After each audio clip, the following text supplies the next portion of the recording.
The city of Sharon is in the process of creating a plan for its downtown.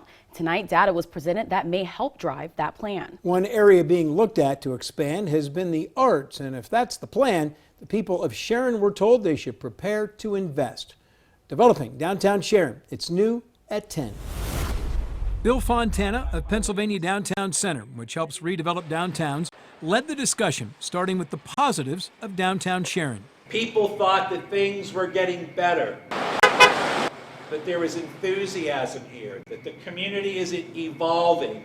One of Fontana's favorite negative responses, and he highlighted it in red, was relentless mediocrity.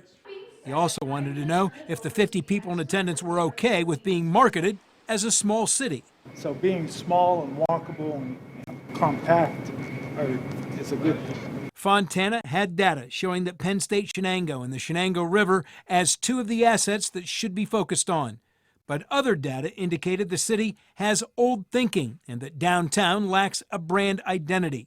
When talking about making the arts a part of Sharon's downtown plan, Fontana said of the people he surveyed, no one said that they have been to an art gallery or museum in a year. We're not talking about people who like art or want to do it for a hobby. We're talking about it as an economic generator. Walter Herman owns the pottery shop Studio 83. He says there needs to be an effort to teach kids about the value of the arts.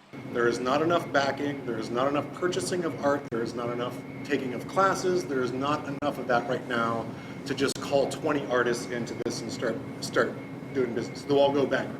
After the prompting from one woman, Fontana said music and live theater are different than art galleries and museums. And if Sharon decides to go that way, it'll have to invest human and financial resources. It's not going to be something where you say, oh, we're going to be an arts community, and in 2 years, you're going to be there. It's a longer-term effort. There will be 2 more public meetings between now and April. The plan for downtown Sharon is expected to be finalized sometime in May and then start being implemented by the start of 2021.